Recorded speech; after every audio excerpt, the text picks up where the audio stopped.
Hey everyone, welcome back to the channel. Today, I've got a story for you that's been making waves behind the scenes in Washington. It's about a warning, given in private, from Hillary Clinton to Ron Klein, President Biden's former chief of staff, and what it means for the future of American leadership. So here's what happened. Ron Klein, the guy who practically ran the White House during Biden's first years, recently shared something that's got political insiders talking. He revealed that Hillary Clinton, the former Secretary of State and presidential candidate herself, pulled him aside early on with a message about Joe Biden. Now, Clinton's seen more than her fair share of international crises and tough decisions.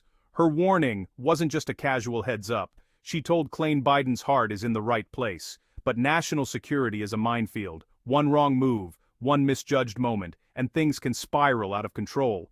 She said, "Remind him it's not just about policies, it's about judgment, stamina, and the ability to stay cool when the whole world is watching. Let that sink in. This isn't just political gossip, it's a reminder of what's at stake. When you're sitting in the Oval Office, you're not just signing bills or giving speeches, you're making decisions that affect every American family." Clinton's message was clear. Experience and temperament matter. Klein took that advice seriously. He says he made it his mission to keep Biden focused on the long game, national security, alliances, steady leadership, the kind of stuff that rarely makes headlines but keeps America safe. But here's the thing. Clinton's warning isn't just about Biden, it's about any potential president.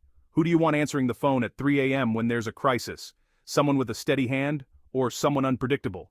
Think about everything going on. Russia flexing its muscles, China on the rise, Iran testing limits, North Korea lobbing threats. It takes more than slogans to handle that.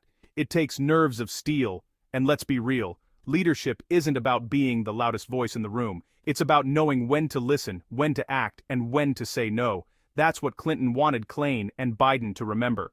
So as this election heats up, ask yourself, who's proven they can handle the pressure? Who's shown judgment and restraint, not just fire and fury? Hillary's warning is a wake-up call for all of us. If you found this breakdown helpful, don't forget to hit subscribe, like and share. Stay informed, stay engaged. Thanks for watching, and I'll catch you in the next one.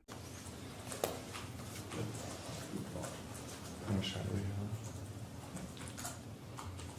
15 minutes. Can we go off the record?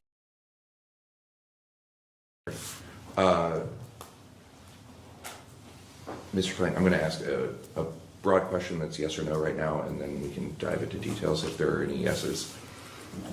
And it's between 2019 and present, have you had any communications, meaning in-person calls, texts, anything, with the following list of people regarding President Biden's ability to be president of the United States? I'm cutting out health and age because I'm sure we've run into, we talked about a cough drop or something. So ability to be president of the United States. First Lady Biden?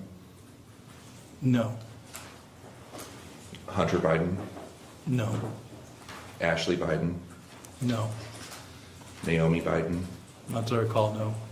Valerie Biden Owens? Not to recall, no. Vice President Harris? No. Second Gentleman Emhoff? Not to recall, no.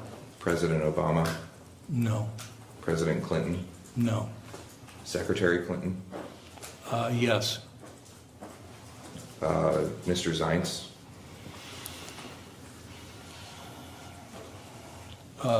No. Mr. Rahm Emanuel? Yes. Mr. Bill Daley? No. Mr. Jake Sullivan? Yes.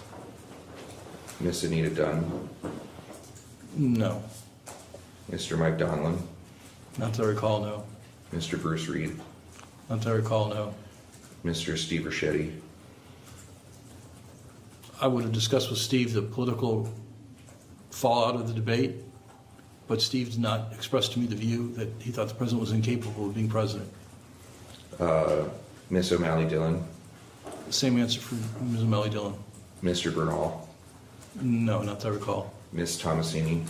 No, not to recall. Miss Tandon? Same answer I gave for Mr. Ricchetti and Ms. O'Malley Dillon.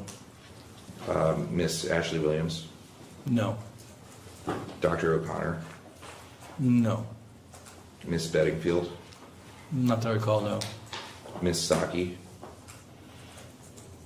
Same answer I would give for that I gave previously, that I would discuss with Jen the political ramifications of the debate, but not a view by herself or myself that the president was incapable of governing. Mr. David Axelrod? Similar answer.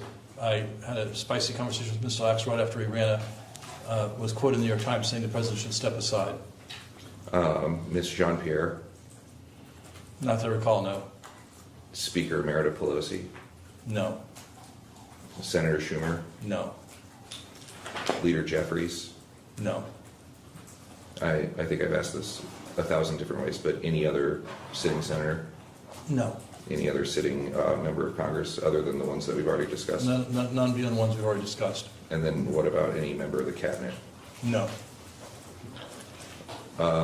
You said yes to Secretary Clinton. What were the nature of those conversations? Secretary Clinton was present at this event I did in Aspen, where I was, where a number of people were saying that President Biden should step aside. And afterwards, she took me aside for a conversation and said, look, he's got a big political problem. You need to find a better way to address this than you did. I said, I understand. She did not say to me she thought the president was incapable of governing. It was all about politics. But she said that, you know, the sentiment in the room was a common sentiment among donors, at least, and among politically influential people, and Biden campaign was doing an inadequate job of addressing it. And again, if I mischaracterize your testimony today, that sounds similar to how you felt at the time? That it was a political problem, not a governing problem? Yes. You said yes to Mr. Emanuel. What were the nature of those conversations? Well, one of the people who was most outspoken in that Aspen meeting about the president's age was his brother, Ari, who had been President Trump's agent. And Ari had heckled me essentially from the stage. And so I called Ron to say, what the fuck's going on with your brother? And he said, well, you know, Ari just thinks Biden should step aside.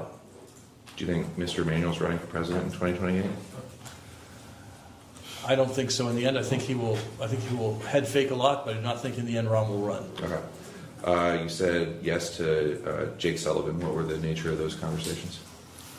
In the summer of 2024, after the debate, the NATO summit was here in Washington, and there was public reporting that the president's performance at the NATO summit had been uneven. So I called Jake to ask him if that was true or not. And Jake said the meeting had been a difficult one, that the allies weren't all aligned, and that the president had sometimes been effective, sometimes ineffective in getting them in line. But in the end, the president had gotten the job done. The allies had agreed on a plan for going forward on Ukraine. The allies had agreed to make more of a contribution if the U.S. pulled back, and it ended well. And the meeting was a tough one because people disagreed, not necessarily, or was there further discussion regarding President Biden's ability to conduct that meeting? We discussed Jake's view that the president had not been as effective in getting the allies to agree as he had been in the past. And part of that, I think, was just the allies were tired of the war and tired of the expense and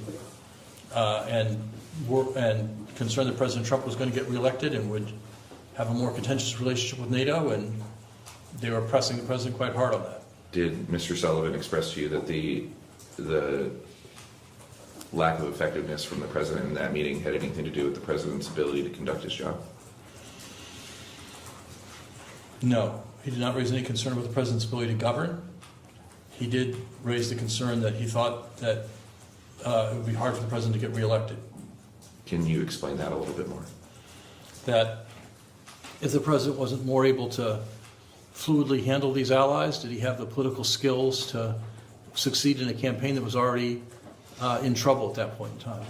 When in 2022, when the invasion first happened, was the president able to handle the allies?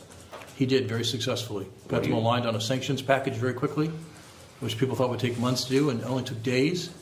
And got them aligned on a plan to deliver aid to the Ukrainians from Poland. And then in the summer of 24, Mr. Sullivan's view that he didn't think that the president could win re-election, or he didn't think the president had been as effective as he had been in the past, and said, it will be hard for him to win re-election this way. Because he was now less effective than he was in 2022. Apparently, yes. Okay.